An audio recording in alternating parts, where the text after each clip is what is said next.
ഇപ്പോൾ Sivadasan M P നമുക്കൊപ്പം ചേരുകയാണ്. ശിവദാസൻ എം പി, നോക്കൂ, ഇന്ത്യ സഖ്യത്തിന്റെ കരുത്ത് കാട്ടുന്ന ഒരു പൊതുസമ്മേളനമായിരിക്കും ഇന്ന് അവിടെ നടക്കാൻ പോകുന്നത്. അപ്പോൾ ഇതുമായി ബന്ധപ്പെട്ട് രാഹുൽ മുന്നോട്ട് വെക്കുന്ന ഒരു സന്ദേശം, അതിനെ നമുക്ക് എങ്ങനെയാണൊന്ന് വിലയിരുത്താൻ കഴിയുക? ഇന്ത്യ രാജ്യത്തിലെ ബിജെപിയുടെ നേതൃത്വത്തിലുള്ള സർക്കാർ അവർ രാജ്യത്തെ ജനങ്ങളുടെ വോട്ട് ചെയ്യാനുള്ള അവകാശത്തെ ഇല്ലാതാക്കിക്കൊണ്ടിരിക്കുകയാണ്. ഇവിടെ ബീഹാറിൽ ഇന്ന് ഹിന്ദു പത്രം റിപ്പോർട്ട് ചെയ്ത പ്രകാരം ഓരോ മേഖലയിലും വലിയ നിലയിലാണ് വോട്ടിംഗ് ഇറോഷൻ ബോധപൂർവവും സംഘടിതവുമായി നടത്തിയിട്ടുള്ളത്. അതില് അസ്വാഭാവികമായി വോട്ടർമാർ മരണപ്പെട്ടതായി റിപ്പോർട്ട് ചെയ്യുന്നു. അസ്വാഭാവികമായ നിലയിൽ അവർ നാടുവിട്ടുപോയതായി റിപ്പോർട്ട് ചെയ്യുന്നു.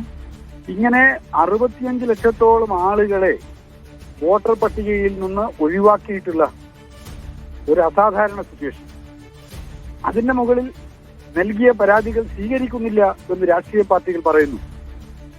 ന്യായയുക്തമായി പരിഗണിക്കപ്പെടേണ്ടുന്ന പരാതികൾ പരിഗണിക്കാതിരിക്കുകയും ജനങ്ങളുടെ ജനാധിപത്യ അവകാശങ്ങൾ നിഷേധിക്കുകയും ചെയ്യുന്ന അത്യന്തം ഭയാനകമായിട്ടുള്ള ഒരു സ്ഥിതിവിശേഷത്തിന്റെ മുമ്പിലാണ് രാജ്യം നിൽക്കുന്നത്.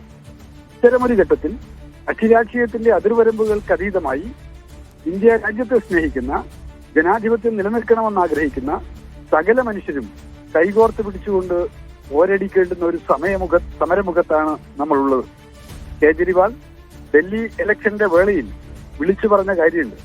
അത് ന്യൂഡൽഹി കോൺസ്റ്റിറ്റ്യുവൻസിയിൽ 7000-ഓളം വോട്ടുകൾ ഡിലീറ്റ് ചെയ്ത് കഴിഞ്ഞുവെന്നും 5000-ലേറെ വോട്ടുകൾ പുതിയതായി തെറ്റായ നിലയിൽ കൂട്ടിച്ചേർക്കപ്പെട്ടിരിക്കുന്നു എന്നുള്ളതുമാണ്.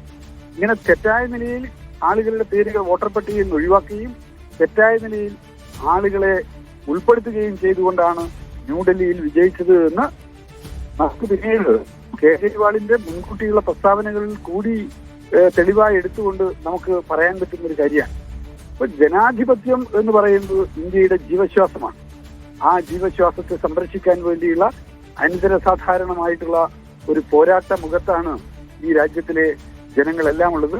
കക്ഷി രാഷ്ട്രീയത്തിന്റെ അതീതമായി എല്ലാ നിലയിലും നാം ഒന്നിച്ച് കൈകോർത്ത് മുന്നോട്ട് പോകേണ്ടുന്ന ഈ രാഷ്ട്രീയ സാഹചര്യത്തിൽ രാജ്യത്തെ സംരക്ഷിക്കാനുള്ള പോരാട്ടത്തിൽ എല്ലാ മനുഷ്യരും ഒന്നിച്ച് നിൽക്കുക എന്നുള്ളത് ഉത്തരമാണ്.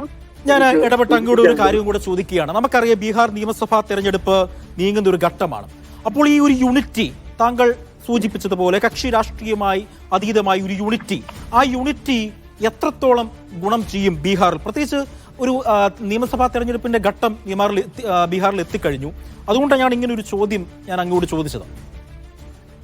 കക്ഷി രാഷ്ട്രീയത്തിനതീതമായി ജനാധിപത്യം സംരക്ഷിക്കപ്പെടണമെന്ന് ആഗ്രഹിക്കുന്ന സകല പാർട്ടികളുടെയും മനുഷ്യരുടെയും യൂണിറ്റി എന്നാണ് ഞാൻ ഉദ്ദേശിച്ചത്. അത് ബീഹാറിൽ എത്രമാത്രം പ്രാവർത്തികമായും അതിന് എത്രമാത്രം വിജയം വരിക്കാൻ പറ്റും എന്നുള്ളത് സമീപ നാളുകളിൽ നിശ്ചയിക്കപ്പെടേണ്ടുന്ന ഒന്നാണ്. നാം കാര്യങ്ങളെ നോക്കിക്കാണുന്നത് ഏറ്റവും പോസിറ്റീവായിട്ടാണ്. എന്തായാലും ബീഹാറിലെ ജനത കൊള്ളരുതായ്മക്കെതിരായി അണിനിരക്കുമെന്നും വോട്ടർ പട്ടികയിൽ നിന്ന് വോട്ടർമാരെ വെട്ടിമാറ്റി വിജയിക്കാനുള്ള, ജനാധിപത്യത്തെ അട്ടിമറിക്കാനുള്ള ബിജെപിയുടെ ശ്രമത്തെ ജനങ്ങൾ പരാജയപ്പെടുത്തുമെന്നും അതിനൊപ്പം തെരഞ്ഞെടുപ്പ് കമ്മീഷൻ എല്ലാ അർത്ഥത്തിലും ഒരു ന്യൂട്രൽ ഏജൻസിയായി നിൽക്കേണ്ടുന്ന, ജനാധിപത്യം സംരക്ഷിക്കുന്നതിൽ മുഖ്യ പങ്ക് വഹിക്കേണ്ടുന്ന തെരഞ്ഞെടുപ്പ് കമ്മീഷൻ ബിജെപിയുടെയും RSSന്റെയും ഏജന്റായി മാറി പ്രവർത്തിക്കാതിരിക്കുന്നതിനും ബീഹാറിലെ തെരഞ്ഞെടുപ്പ് വിധി ഒരു അടയാളപ്പെടുത്തലായി മാറുമെന്നാണ് ഞാൻ പ്രതീക്ഷിക്കുന്നത്. ശരി, ബീഹാർ വളരെയധികം നന്ദിയുണ്ട് ഈ ഘട്ടത്തിൽ ഞങ്ങളോട് പ്രതികരിച്ചത്. ഞാൻ സമയപരിധി ഉണ്ട്, അതുകൊണ്ടാണ് ഞാൻ അങ്ങയുടെ കാര്യത്തിൽ സംസാരിച്ചുകൊണ്ടിരുന്നത്. ഇപ്പോൾ ഒന്ന് ഇടപെട്ടത്. വളരെയധികം നന്ദിയുണ്ട് ശിവദാസൻ MP ഈ ഘട്ടത്തിൽ പ്രതികരിച്ചതിന്.